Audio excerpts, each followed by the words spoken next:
Good morning. This is part 2 of my my video about how the planets are punking this election.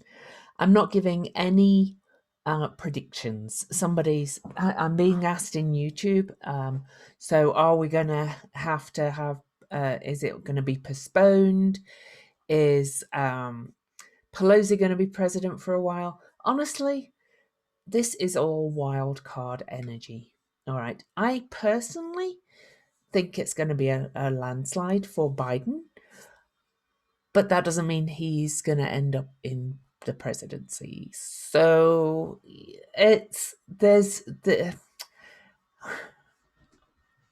but it could go the other way too with all of this energy. I do think the eclipse on December the 14th is bringing a new beginning. It's at that 23-degree mark. Yes, it is. Yes, it's at 23 degrees Sagittarius. So it's in aspect to the new moon we've just had at 23 degrees and in aspect to the next new moon that we're having at 23 degrees. They're all at 23 degrees.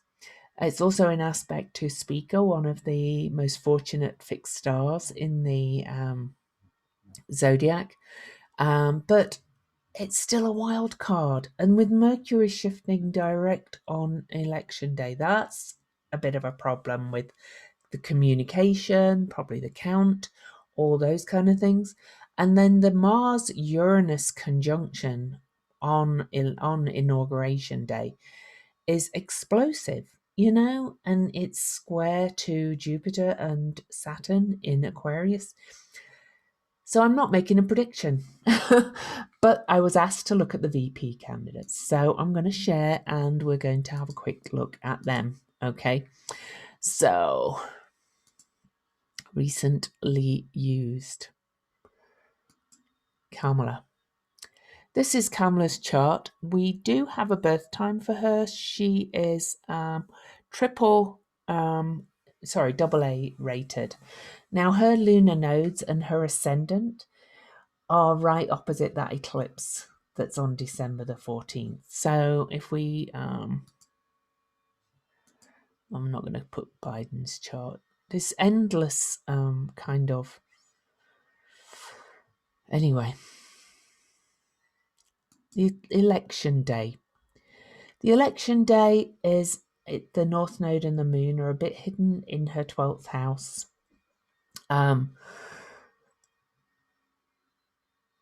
What else is happening on election day for her? It doesn't feel like election day is like popping out for her majorly, but not bad either. Mercury is actually on, and Mercury stationing direct, remember, is actually stationing direct 2 degrees from her Libra sun. Okay, so that's promising for her in the 5th house. That's a good one, I think. Okay. So that's interesting. The eclipse.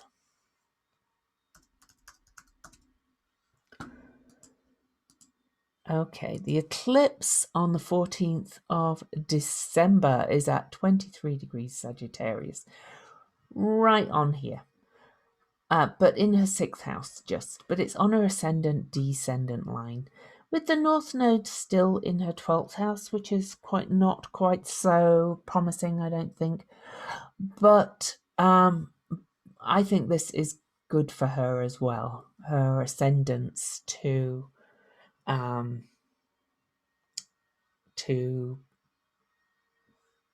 rising up. Okay. Anyway, you get the idea. Of course, Mercury has moved over here by now, and all this really is on her ascendant descendant line. Okay. What else is happening for her on this?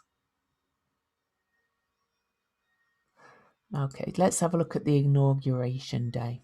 This is going to be a real fast one because, but people are interested, so I'm doing it.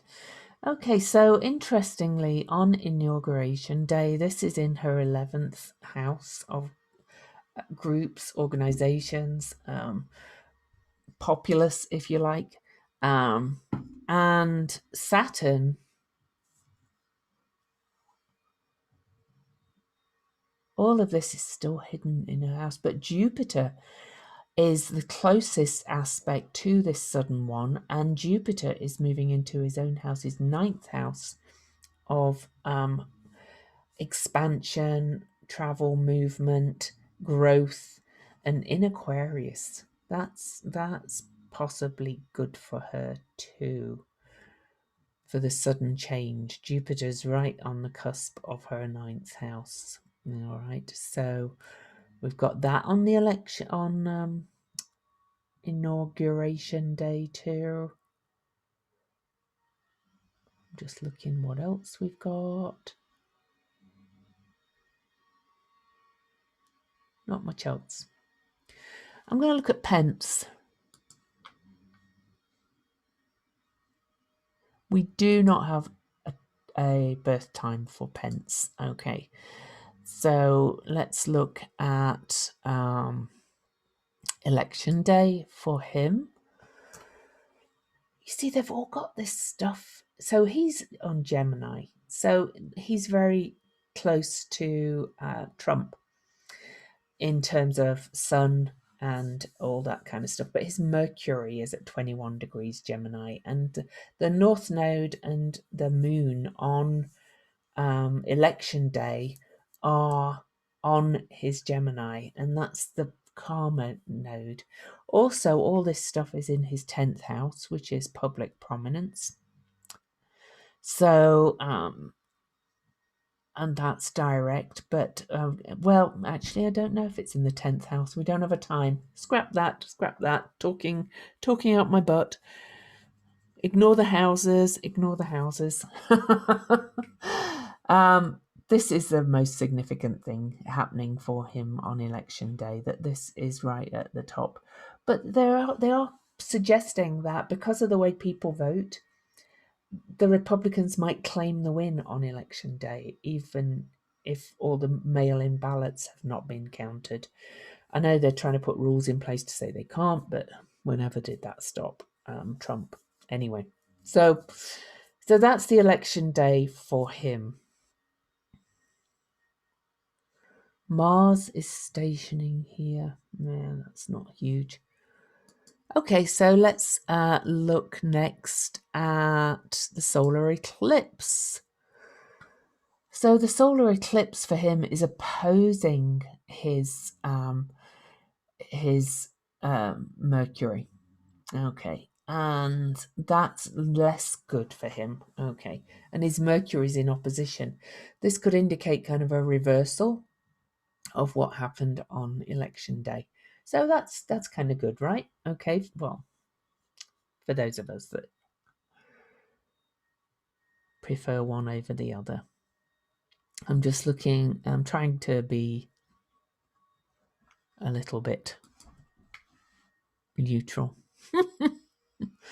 All right, so on Inauguration Day,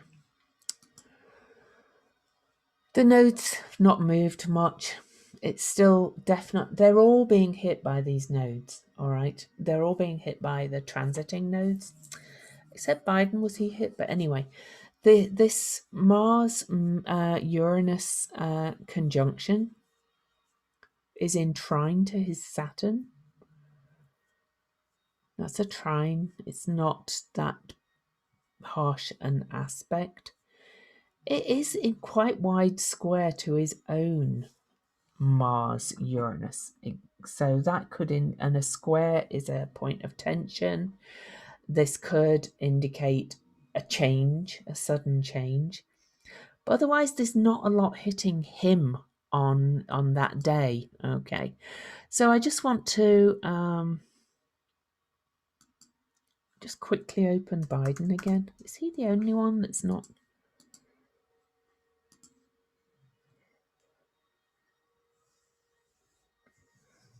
Yeah, he's the only one that hasn't got major conjunction from the nodes, but as I remember, it was squaring his MCIC if his birth time's correct.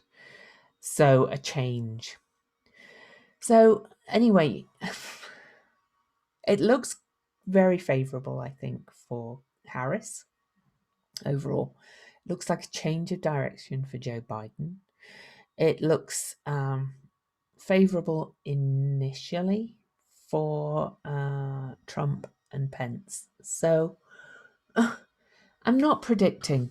My point of these videos was that Uranus is the Lord of Lightning Bolts, and he's the unexpected planet.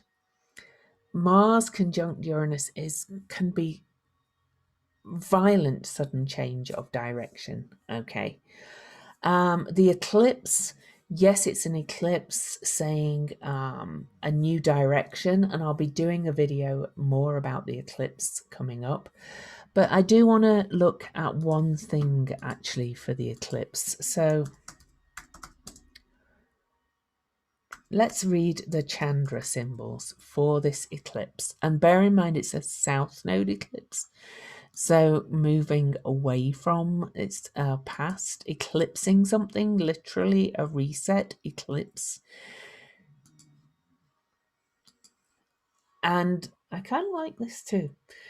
A statue of Isis covered by a transparent veil. The one who lives inside is awash in colours, tones, and symbolic ritual displays of an extraordinarily precise